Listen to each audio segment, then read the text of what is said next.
Feels good. Feels good to just have something to work towards after having a year, if not having something to work towards. I've always been in the gym, but it's nice to have a goal, have an opponent. This fight in particular has been simmering for quite some time, so looking forward to getting in there, doing the job.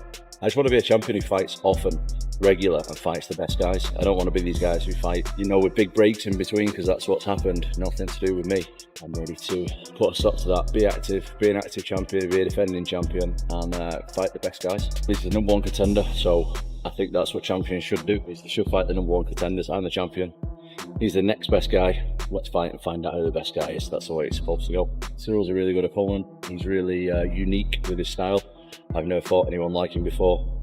That being said, he's never fought anybody like me before. So let's get in there, see what happens. That's what dreams are made of, isn't it? That's what I got into this sport to do. Is to be the UFC heavyweight champion. To walk out there, last on the card. Everyone's waiting for me. Walk in there, put in a big performance. When I was a little boy putting the gloves on for the first time, I was thinking about this kind of stuff. So I always have to keep reminding myself this the whole time. Is like all the pressure, all the titles, all the fans and all that aside.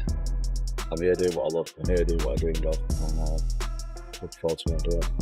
I've considered myself very lucky because there's a lot of times that I didn't want to do the sport. Yeah. Especially I think a lot of people who are not involved with the sport and not fighting professionally don't realise how hard it is financially. Oh, it is. And especially when I had kids and stuff. Yeah.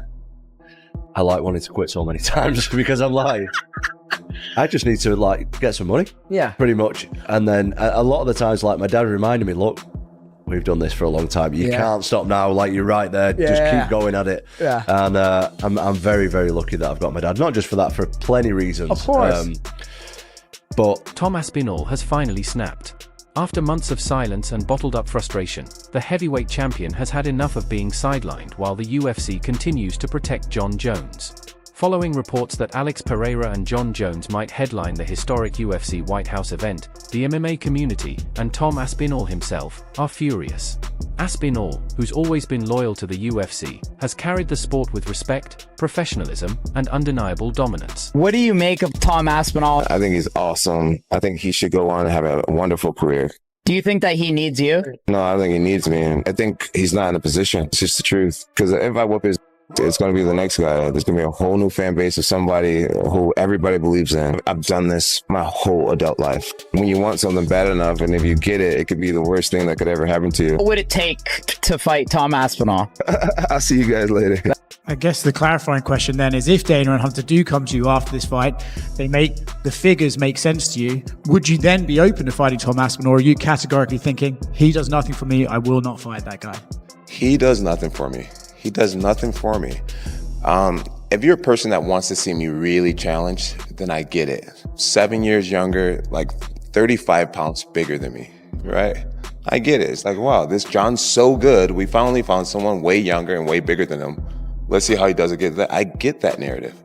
But for me, if you were my manager, if you were on my team, why not fight against Pereira, a guy who's the same age as you, and we walk around the same exact size? Business-wise, it makes more sense.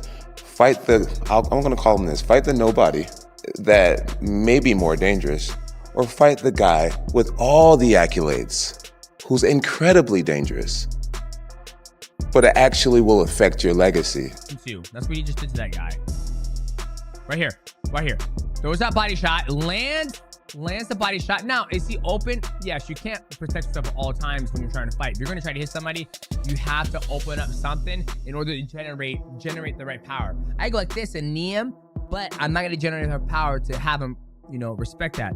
So he's able to land his beautiful knee, drops down, and pop, get his foot down and land a beautiful 1-2. And then he's able to boom right there, bop.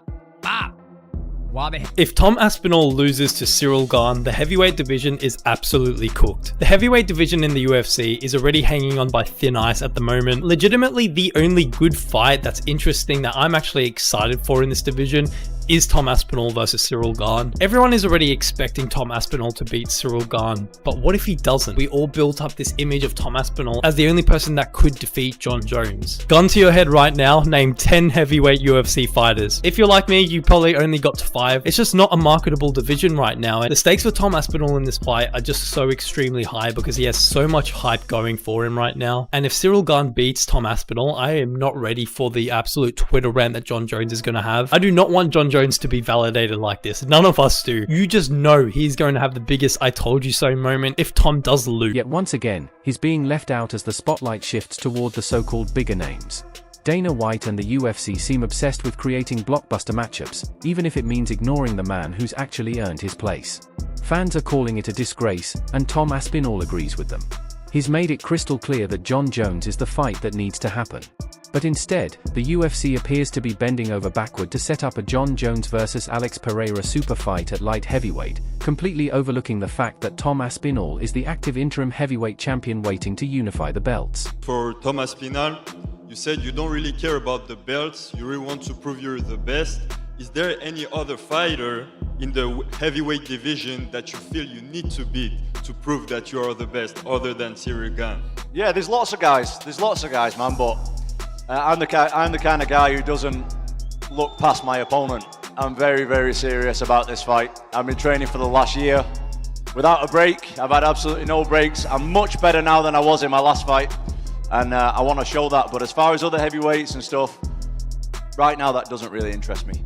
Jon Jones is retired, so I don't really have much to say on that, to be honest. So I'm fighting this guy, and this guy's really good, so I'll be as ready as I can be.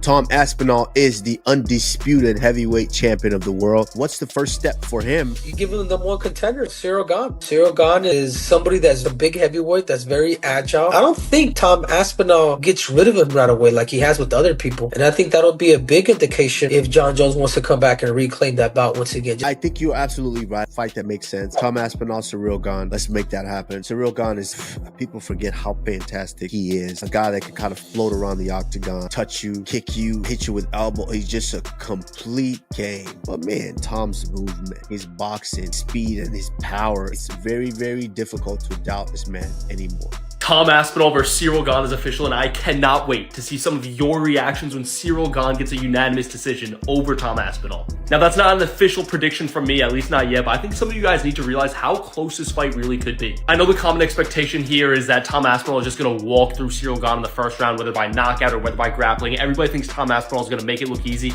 But if that happens, I would be very, very surprised. Ciryl Gane is being underrated here. People are very down on Ciryl Gane right now, and understandably so. He got submitted in the very first round by Jon Jones, and also he didn't look great against Volkov. He won the decision, but a lot of people thought he lost. I'm telling you guys right now, in a 5-round fight, if Ciryl Gane could avoid the big shot, I actually think he has a really, really solid chance of winning. People say Tom Aspinall is the most agile heavyweight of all time, but don't forget, before Tom Aspinall, everybody was saying that about Ciryl Gane. And in my opinion, Ciryl Gane beat Francis Ngannou on the scorecards, and some people would argue Francis Ngannou at that time was the greatest heavyweight we had ever seen. So I am going to withhold from making an official prediction right now, but do not be surprised if I end up picking Ciryl Gane over Tom Aspinall, and do not be surprised if it happens. It's pure madness. And to make things worse, Jon Jones has barely fought in years. He's pulled out of multiple matchups, avoided Tom Aspinall at every turn, and yet somehow still gets treated like royalty. Tom Aspinall has carried the heavyweight division on his shoulders while Jones sits comfortably on the sidelines. Still, it's Jones who gets the glory, the headlines, and Dana White's trust. The MMA world has erupted. Joe Rogan, Daniel Cormier, Michael Bisping, everyone's weighing in. They all agree that Tom Aspinall deserves better. He's proven himself against elite competition, finished opponents in brutal fashion, and displayed the skill set of a generational fighter. But because he's not loud, not controversial, and doesn't thrive on chaos, the UFC keeps pushing him into the shadows. Fans are losing patience, calling it the same old story, money over merit. If the Jon Jones vs Alex Pereira fight really happens at the White House, it could ignite one of the biggest controversies in UFC history. Tom Aspinall has said he doesn't care for politics, he just wants to fight. But this time, the silence is gone. He's fighting back, calling out the UFC for choosing stardom over skill. This could mark a major turning point in his career, and maybe even in how fighters challenge the system. Because when Tom Aspinall says he's done being ignored, he means it. And if Jon Jones or Dana White keep turning their backs, there might be no way to stop what's coming. the UFC heavyweight division could be on the edge of total chaos, and Aspinall might just burn it all down to make his point.